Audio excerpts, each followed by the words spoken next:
رات کے 1 بج رہے تھے اور وہ جاگ رہا تھا۔ جاگنا اس کا مقدر بن گیا تھا۔ نیند اس سے یوں روٹ چکی تھی جیسے کوئی اپنا بچھڑ جاتا ہے۔ اس کی زندگی کرب سے گزر رہی تھی۔ وہ زندہ تو تھا مگر زندہ نہیں تھا، بس سانس چل رہی تھی۔ جسم بے جان تھا۔ جہاں وہ بیٹھا ہے وہ جیل کی کول کوٹھری ہے، دیواریں وحشت زدہ ہیں۔ تنہائی کا خوف 400 ڈسنے کو آتا ہے۔ وہ بے بس ہے، کول کوٹھری سے باہر نہیں نکل سکتا۔ باہر سے کوئی اس کو ملنے نہیں آتا۔ جب سے وہ یہاں قید ہے، اس کی دنیا ویران سی ہو گئی ہے۔ رشتے دار، دوست و احباب سب بیگانے ہو گئے ہیں۔ دنیا کی رنگینی کھوسی گئی ہے۔ وہ یاس کی تصویر بنا خود کلامی میں مبتلا ہے۔ خود سے سوال کرتا ہے، پھر خود میں گم ہو کر ان سوالوں کے جوابات تلاش کرتا رہتا ہے۔ اس کی سمجھ میں کچھ نہیں آتا، آخر کس جرم کی سزا پائی ہے؟ یہ کول کوٹھری میرا مقدر کیوں بنی ہے؟ اس کا نام کامران ہے جو اب قاتل کا مران ہے۔ اقدام قتل کے کسی میں یہاں قید ہے۔ میری ملاقات چند روز قبل اس سے ہوئی ہے۔ میں یہاں کا جیلر ہوں اور میرے شب و روز ایسے واقعات سے بھرے ہوئے ہیں۔ یہ معمولی کی صبح تھی جب میں ڈیوٹی پر آیا۔ نیلے آسمان پر آزاد پنچھی پرواز میں مہوت ہے اور میٹھی میٹھی بولیاں، سریلے گیت گاتے تھے۔ جیل کی دیواروں کے باہر رونق پھیل چکی تھی۔ یہاں صرف پرندے ہی ہیں جو آزاد تھے اور گیت گاتے تھے۔ گاڑیوں کے ہارن بج رہے تھے۔ یوں سمجھی زندگی جاگا اٹھی تھی، لیکن ان دیواروں کے اندر مایوسی، اداسی کا موسم تھا، جیسے بہار میں خزاں زبردست قبضہ جما چکی ہو۔ جیل کی دیواروں کے اس طرف کبھی بہار آئی ہی نہیں۔ یہاں ہر صبح خزاں ہوتی ہے اور ہر رات وحشت بھری۔ سردی مائل چہرے، اداسی، جگرتی آنکھیں، نڈھال جسم، زخموں سے چور چور جسم، اداس زندگیاں، اور ان مایوس زندگیوں میں ایک میں واحد تھا جو صبح صبح رونق دیکھ کر، نعمتوں سے سرشار ہو کر، تازہ دم ہو کر اس اداسی بھرے ماحول میں آ جاتا۔ میری وہ مجبوری تھی۔ اس ماحول سے میرے بچوں کی روٹی جڑی تھی، ورنہ کون کمینہ اس اداس موسم کا خوشی سے مقیم ہوتا ہے۔ مجھے سروس کرتے ہوئے 10 سال ہو چلے ہیں۔ یہاں جو بھی آتا ہے، مجرم بن کر آتا ہے، اور چاہے اس نے جرم کیا ہی نہ ہو۔ کچھ ایسے بھی ہوتے ہیں جو بے گناہ ہوتے ہیں اور بے گناہی کی سزا کاٹ رہے ہوتے ہیں۔ یہ ایک ایسا سوال تھا جو مجھے الجھائے رکھتا تھا۔ میری ذہن میں جھکڑ چل رہے ہوتے تھے۔ ایک منہ زور بے قابو طوفان سا برپا رہتا۔ ایسی کون سی وجہ ہوگی جو یہ بے گناہ، گناہگار بن کر کول کوٹھری میں قید ہوتے ہیں، اور پھر ایک دن یہ راز مجھ پہ عیاں ہو گیا۔ میں سب سمجھ گیا۔ جی ہاں، یہ راز کامران کی وجہ سے عیاں ہوا تھا۔ کامران جب سے یہاں آیا تھا، شروع اس کے دوست ملاقات کرنے چلے آتے تھے، لیکن اب عرصہ ہو گیا تھا کوئی پوچھنے نہیں آیا تھا۔ کامران قاتل تھا، قتل کے جرم میں یہاں آیا تھا، لیکن بقول اس کے وہ بے گناہ تھا۔ جب میری ڈیوٹی رات کی ہوئی تو میں کامران کو دیکھتا۔ یہ راتوں کو سوتا نہیں تھا، رات بھر دیواروں سے باتیں کرتا رہتا، ان کو تکتا رہتا۔ شاید ضمیر کے ساتھ محو گفتگو رہتا ہو۔ ایک رات جب میں اس کے پاس آن بیٹھ تو اس نے اپنی کہانی سنائی۔ اب میں اپنے الفاظ میں کامران کی کہانی آپ کے گوش گوار کرتا ہوں۔ میرے سوالوں کا جواب مجھے مل گیا تھا، شاید آپ بھی کسی ایسے سوال میں گھرے ہوئے ہوں تو آپ کو بھی جواب مل جائے گا۔ کامران امیر گھرانے کا چشم و چراغ ہے۔ دولت کی ریل پیل تھی۔ اللہ تعالیٰ کی قدرت ہے کہ کئی تو منہ میں سونے کا چمچہ لے کر پیدا ہوتے ہیں اور کئی پیدا ہوتے ہی منحوس کہلائے جاتے ہیں۔ ہمارا معاشرہ اپنے عقل سے کسی کو کیسے نوازتا ہے تو کسی کو کسی کی پوجا کی جاتی ہے اور کسی کو منحوس گردانا جاتا ہے۔ کامران اکلوتا تھا، اس سے پہلے اور بعد میں کوئی بھی نہیں آیا تھا۔ 16 سال کا تھا تو ماں کی شفقت سے محروم ہو گیا۔ کینسر کی مریضہ تھی اور اس کی تشخیص اس وقت ہوئی جب وہ مرض اپنا کام دکھا چکا تھا۔ ہسپتال لے جاتے ہوئے اس نے دم توڑ دیا تھا۔ باپ نے اس کی پرورش میں کوئی سر اٹھانا رکھی تھی۔ ہر وہ چیز اسے مل جاتی جس کی فرمائش کی جاتی۔ گھر میں نوکر چاکر بھی تھے۔ نوکروں کی کثیر تعداد حویلی میں گھومتی پھرتی تھی۔ مالی تھے جو صبح ہوتے ہی انوار ڈال ہوتے اور پھر سارا دن پھولوں کی تراش خراش کرتے، کوڑی دیتے رہتے۔ چوکیدار، دودھ والا آتا، ماسی بھی کپڑے دھونے آتی۔ گھر کی صفائی ستھرائی کے لیے وہ الگ تھی، باورچی الگ تھے۔ کامران کے باپ کی مربع زمین تھی جس میں مرزائے ہر وقت کام کرتے رہتے تھے۔ کھیتوں میں ایک ڈیرا بنا رکھا تھا، یہاں ٹریکٹر کھڑے ہوتے، مشینی آلات پڑے رہتے تھے۔ دیسی مرغوں کا فارم الگ بنا ہوا تھا، کارندے ان کو بادام کھلاتے، شکاری کتوں کو گوشت کھلایا جاتا۔ سال میں ایک بار کتوں کی لڑائی کا میلہ لگتا تھا جس میں ان کے کتوں کا مقابلہ ہوتا۔ دیسی مرغوں کی لڑائی تو ہر مہینے باقاعدگی سے ہوتی۔ کامران کے باپ نے دونوں شوق پال رکھے تھے، اس کے کتے یا مرغے مقابلہ جیت جاتے تھے، انسانوں سے زیادہ ان کی خدمت ہوتی۔ کتوں کو بکرے کھلائے جاتے اور اس گاؤں کے غریب مزرعوں کے بچے سوکھی روٹی کے لیے ترستے تھے۔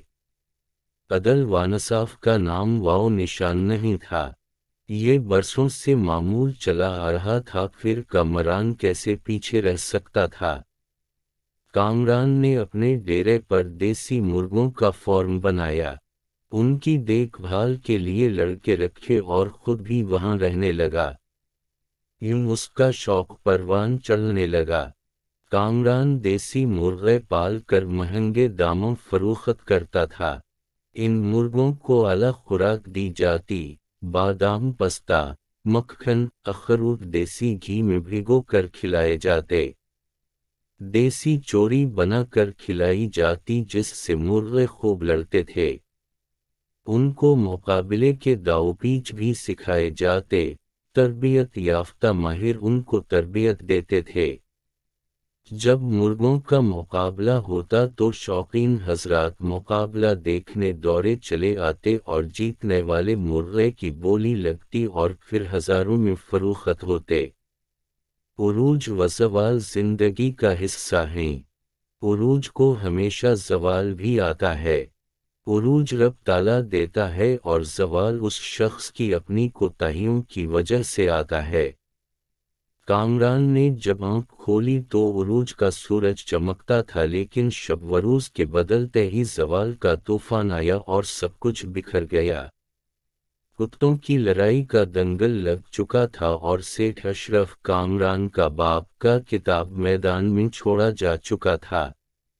سیٹھ اشرف کا سینہ اکڑتا جا رہا تھا، پھر جانے ایسا کیا ہوا کہ سیٹھ اشرف کا کتا اچانک دم دبا کر میدان چھوڑ کر بھاگ گیا۔ ادھر میدان سے کتا بھاگا، ادھر سیٹھ اشرف نے اپنے دل پر ہاتھ رکھ لیا اور منٹوں میں کھیل ختم ہو گیا۔ سیٹھ اشرف سج دھج کے میدان میں آیا تھا، لیکن اب دوسروں کے کندھوں پر اٹھائے جانے کا محتاج پڑا تھا۔ موت نے اسے بے جان کر دیا تھا۔